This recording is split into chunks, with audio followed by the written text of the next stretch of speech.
Hello, everyone. My name is Marcus Ovnell, and I am the producer, director, and writer of this film, Faunutland and Lost Magic.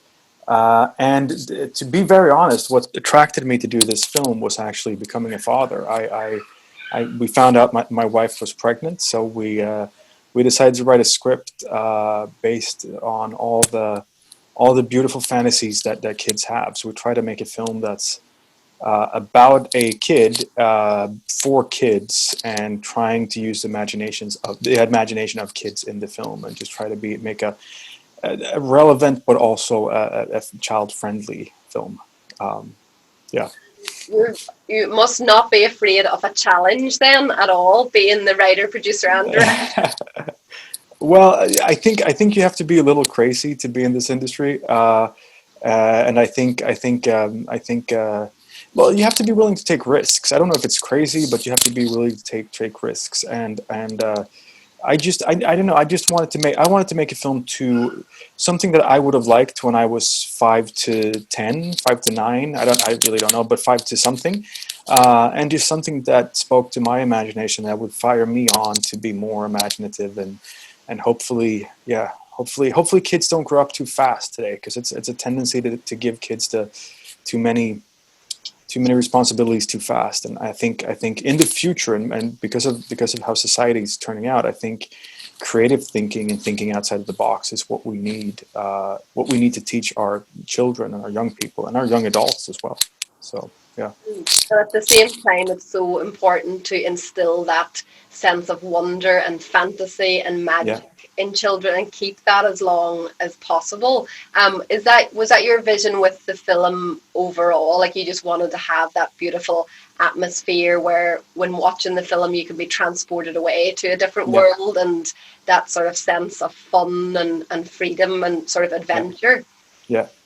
Definitely. I mean, my thing is, I think kids grow up too fast today. I mean, there's too much homework. There's too much things going on in school where they have to produce at an early age, and this is different from country to country, especially when it comes to Europe. But there are countries in Europe where you have to get good grades in the first grade to actually go on and become something great in life later on. If you put that pressure on me as a kid, I wouldn't be able to do. I mean, I didn't know I was going to be a filmmaker until I finished high school. I didn't have a clue what I wanted to do, but I tried different things, and I just think, and this is true for also like professional athletes. If you try different things, you get a well-rounded physical abilities, and if you try different things with your imagination, you'll get a well-rounded imaginatory life, and that's going to be more fun. And then we shouldn't be that concerned with making money, and we shouldn't be that concerned with praise. We should just try and be more curious. And if we're curious, sorry, I'm rambling now, but if we stay curious, we won't be afraid of things in a sense, in the way that we're seeing now in the world, where people are using fear to guide them in politics and in life, and they fear different people, and then they get angry with different people, and it's just, if we stay curious, we could open ourselves up to different things, and different isn't bad. It's fun. So be different, kids. Well, we fully agree with that at Cinemagic, and especially with our ethos is to inspire and motivate and educate young people and to try something new. And Yeah. that's what the Cinemagic Film Program is all about as well. It's, trying a new film, watching a movie in a different language from your own language, and opening yourself up to sort of new worlds and new cultures and Yeah. storytelling from different points of view as well. And from that writing perspective, then, Marcus, were you, when writing it, very much thinking about the practicalities of directing it and shooting No, it? no, I didn't, because I don't want to limit my imagination. I wrote it with my wife, Jenny, who actually plays Nightingale in the film as well. So, and we didn't want to no, we don't want to limit ourselves when we're writing. We want to be free. And then you realize when you have a script that, okay, so this is a script, and then we have to, how do we make this into actual film? And then it's just about solving that. But we have a really good crew around us. I like it when it's real, when the imaginatory things in the film is actually real. So we built everything is it's puppetry. So every like monster, we call them in the film, but every creature is actually built with just it's puppets basically. We had people inside of them and people controlling their facial features, and so it's yeah. So you can do a lot of things, but you have to stay. But it's a different creative process when you're more free when you're writing, because you can write something and you go, yeah, this is what's going to happen, and then you have to actually do it. And but it's different caps basically. You put on the writer's cap, then you have to take that off, and you have to be more of a, okay, how do we actually get this to work, and then there's things you have to change, there's things you have to rewrite, is because there's things that just aren't possible, and there's also things where it actually turns out better because it's real. So we actually take the imagination of the film and we put it into the hands of the audience, and the audience gets to imagine what they're talking about. They're saying some certain things where we were anticipating that to be more of a CGI world, but we made it smaller so that the imagination is actually put into the child or whoever's watching it. But it's very different. I try not to limit myself when I write, because I want it to be just flowing out, whatever that might be. Yeah. That is brilliant. And then that means then as well that, you've put your whole heart and your whole vision as a writer into it. And then, as you say, you put on the director's hat, the producer's hat, in terms of, finding finance and funding Yeah. to actually, get it off the ground then. And, Yeah. with that sort of as a collaborative process with your wife then, were you able then to sort of, put the hat on, off, right, how do you get this made? Where did you leave it then in terms of going, the writing was done, but then you were having to look at the practical nature of, getting crews together, looking at the set and the production design. Yeah. Yeah. Was that a collaborative process then as well with your It's wife? always, well, everything is always collaboration. It's filmmaking. I think the biggest lie you're told in film school is that the director is supposed to be like this dictator basically, and he's supposed to control everything. In a sense, yes, but he has to control the vision. So the vision, he or she has to control the vision of where we're going. And then it's all about just getting every single person to get into telling that story. So people don't tell like these different stories, but everybody tells this story right here.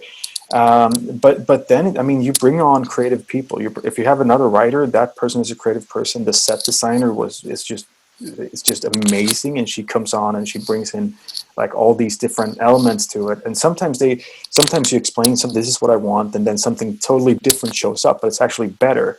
So it's I think as a director, if you can't collaborate with other people, you're going to have a really, really hard time making something. And it's not going to be fun. I mean, what's fun is working together, having fun together. And if you don't have fun doing stuff, then why do it? I mean,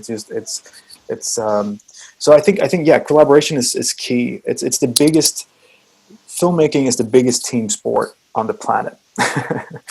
And the maybe I haven't tried everything, so I don't know. But I'm just saying, from what I know, that's what I know. from what you know as well, and the amount of skills that are shared across all the departments, and it's such a learning experience as well for everybody involved. Yeah. And what then do you want audiences to take away from it? What are your hopes for the film? I know audiences can bring their own sort of understanding to it, but what are your hopes for it now as a story to be told and to be seen through the eyes of children and young people? I think there's two layers to it. I think for kids, I think children have a tendency to take on a big responsibility for their parents, and I think sometimes children have a tendency to not talk about their problems or whatever that is, and just actually voicing a concern, or actually saying this is something that happened in school, and having been able to do that with your parent, and having actually the parent listening to the child and not judging. And I can't really talk about what happens in the film, because hopefully they'll see the film, but I hope that's what you get from it, that you can actually, by being able to not being perfect all the time, and not being like this both super mom and super child, or super dad for that matter, but we don't have to be perfect. We only have to try and listen to each other, try and see each other for who we really are,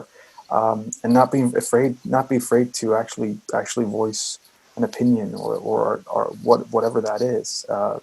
But so I think that's what and then hopefully I want to spark imagination in kids. I want to spark imagination in children so that they go out and become whatever they want to become. It doesn't matter what they want to become, but if they really truly enjoy what they do, then that makes me extremely happy. Then that would be my dream. I mean, I wanted to be, when I was a child, I wanted to work in a video store. I wanted to be the guy who rents out video, because I saw every single film. So I probably could have worked in a video store when I was like. Most kids now are going to look at this interview and they're going to go, "What's a video store?" Yeah. But so I'm glad I didn't do that, because I wouldn't have a job today. But I no. So I mean, that was my dream of just watching movies and so just follow your dreams and don't be too concerned with social status or whatever that is. Whatever you want, that's fine, and that's always great and good enough. And film, I mean, that is such a fantastic sort of mantra to have, as the film's message as well. And the thing is as well, it's like whatever you do, as long as you're happy and you're sort of putting your sort of creativity into it, or putting your stamp. And what better way than film as a platform than to get that across? It's such a fantastic language in terms of young people understanding, and the whole notion of film and filmmaking. It's just what young people engage with and enjoy. And we wish you every success with the movie. Thank you so much. We're delighted to have it at Cinemagic. And as you mentioned, there's so many layers to it. And, it's entertaining, it's inspiring. But underneath it all then as well, there's that lesson about being who you want to be, and, having an opinion. And, if there's something that you're wanting to set out on an adventure about, take that road and travel it and explore it. Yeah. And that really comes across. And it's so lovely actually to get a bit of the insight to the film and your own, opinion and your own sort of take on the world. And it comes across so beautifully in the film. Thank you so much. That means so much. I hope everybody will enjoy it. It's a labor of love. All films are a labor of love, but it's an important film for me because I created not for my child, but because my wife got pregnant, and we were like, I really want to do something that's for children, and I think there's a bit of a lack of that content out there. So so it's been a lot of fun. I wish you were here to teach me the way up. I'm doing everything Coach told me to do, but it just doesn't work.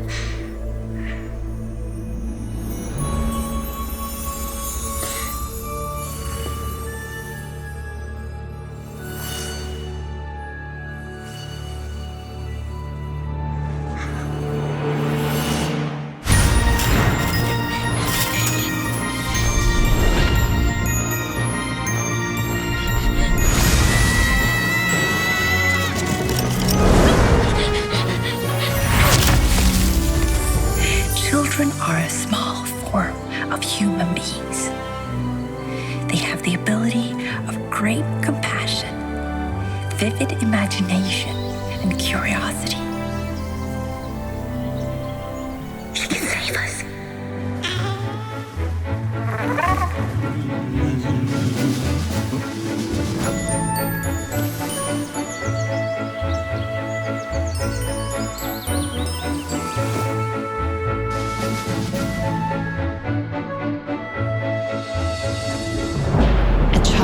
Faunutland.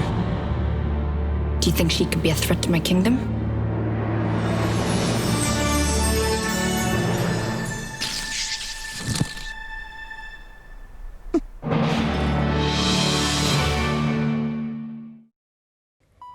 Thanks for watching, and don't forget to subscribe.